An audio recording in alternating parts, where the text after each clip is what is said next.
नमस्कार फ्रेंड्स, मैं हूं आपका मित्र, आपका सखा, आपका फ्रेंड कमल नंदलाल और मैं आप सभी दर्शकों का हार्दिक अभिनंदन करता हूं वास्तु की बात कमल नंदलाल के साथ में सिर्फ एस्ट्रो तक पर। एस्ट्रो तक एक ऐसा मंच जो आपके जीवन को सरल, सुगम और सफल बनाने का प्रयास निरंतर जारी रखे हुए और ये प्रयास आगे भी जारी रहेगा। इसलिए एस्ट्रो तक को लाइक करें, सब्सक्राइब करें यूट्यूब और फेसबुक पर। तो खास बात और पते की बात, आप बहुत ज़्यादा थक जाते हैं, बेवजह भी थक जाते हैं।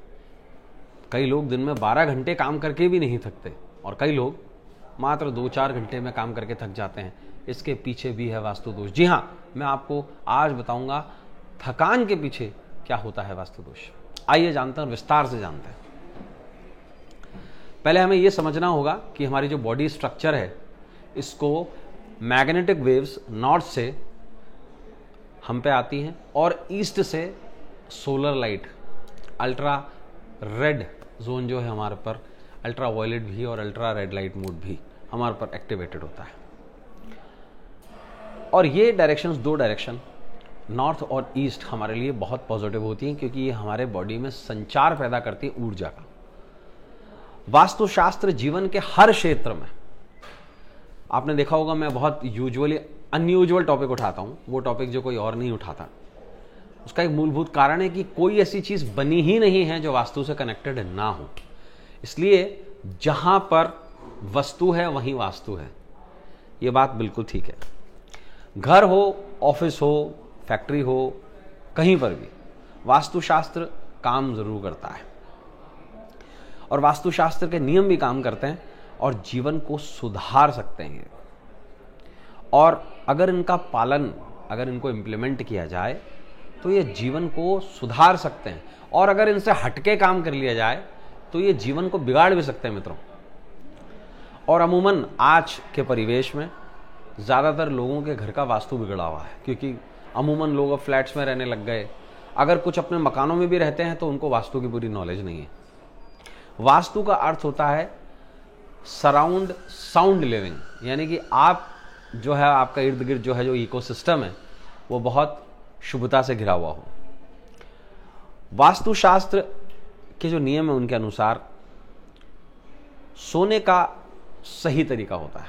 आप पूरे दिन मेहनत करते हैं, उसके बाद थक कर सो जाते हैं और 6 घंटे की साउंड स्लीप लेते हैं, तो क्या आपको नींद के बाद भी थकावट महसूस होती है? और उसका कारण क्या है मैं आपको बता देता हूं। सोने का गलत तरीका, अगर आप गलत तरीके से सोते हैं तो आपको थकावट रहेगी, आपकी नींद पूरी नहीं होगी। नींद पूरी होने के बावजूद भी आपकी बॉडी में एनर्जी का फ्लो नहीं रहेगा। उसका कारण है, आप अगर दक्षिण दिशा की ओर पांव करके सोते हैं तो ये हेल्थ के लिए बहुत बड़ा प्रॉब्लम है। और सच मानिएगा, दक्षिण दिशा की ओर पांव करके सोने वाले जितने लोग हैं उनको नेगेटिविटी का सबसे ज्यादा सामना करना पड़ता है। हेल्थ और साइकोलॉजिकल हेल्थ पर भी इसका गहरा असर पड़ता है। साइंटिफिक रिसर्च के अनुसार पृथ्वी के दोनों ध्रुव जितने भी हैं, नॉर्थ पोल और साउथ पोल, उत्तरी और दक्षिणी ध्रुवों के भीतर चुंबकीय शक्ति विद्यमान है, मैग्नेटिक फोर्स है।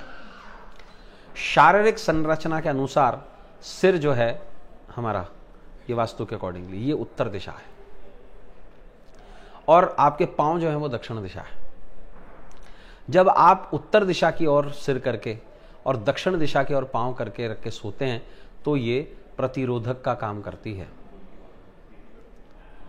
विपरीत दिशाएं एक दूसरे को आकर्षित करती हैं और सामान्य दिशाएं प्रतिरोधक बन जाती हैं, जिसके चलते हेल्थ और आपकी साइकोलॉजी पर गहरा प्रभाव पड़ता है। वैज्ञानिक दृष्टिकोण से यह माना गया है कि दक्षिण दिशा की ओर पैर रखकर सोने से व्यक्ति की शारीरिक ऊर्जा का हरण होता है।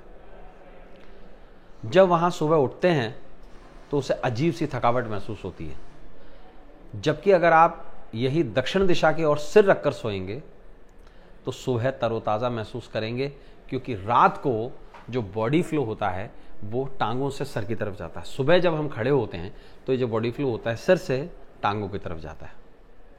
और इसके धार्मिक कारण भी हैं, ये भी मैं आपको बता देता हूं वास्तु के साथ साथ।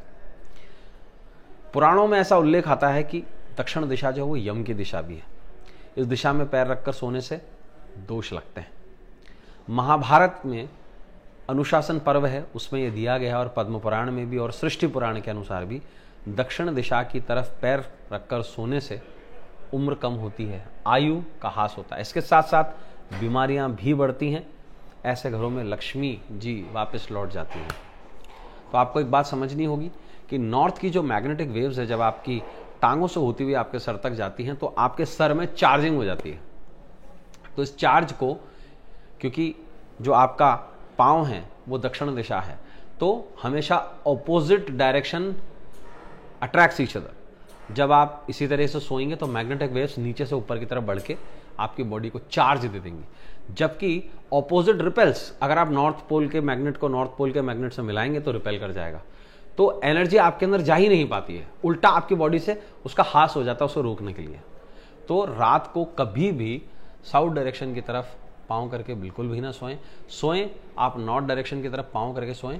और जब भी आप सोते हैं पानी अच्छा पी के सोएं, ताकि आपके बॉडी का जो ब्लड फ्लो है ना वो बढ़ जाए और अच्छा बन जाए। तो फ्रेंड्स, मैंने आपको बताया किस डायरेक्शन में पाँव करके सोने से आपके घर का वास्तु अच्छा होता है, आपकी हेल्थ अच्छी होती है, आपकी मेंटालिटी अच्छी होती है, आपकी साइकोलॉजी अच्छी होती है। और आप हमें एस्ट्रो तक पर ये सजेशंस दीजिए कि हम किन टॉपिक्स पर आपके लिए वास्तु की कवरेज लेके आएँ, वास्तु के ऊपर और काम करें। एस्ट्रो वास्तु, न्यूमरोलॉजी वास्तु पर भी हम बहुत कुछ कर रहे हैं, और हमारे आगे प्रोग्राम्स भी इस विषय पर बहुत आते रहेंगे। तो आज वास्तु के बाद कमल नंदलाल में बस इतना ही। कल आपसे फिर मुलाकात होगी। और हाँ, आप मुझे रोज देख सकते हैं चैनल 23 पर, आज तक के चैनल 23 पर शाम 4 बजे महाभाग्य में। और वास्तु की बात कमल नंदलाल के साथ को देखते रहिए। एस्ट्रो तक को लाइक कीजिए, सब्सक्राइब कीजिए और अपने मित्र कमल नंदलाल को इजाजत दीजिए। नमस्कार।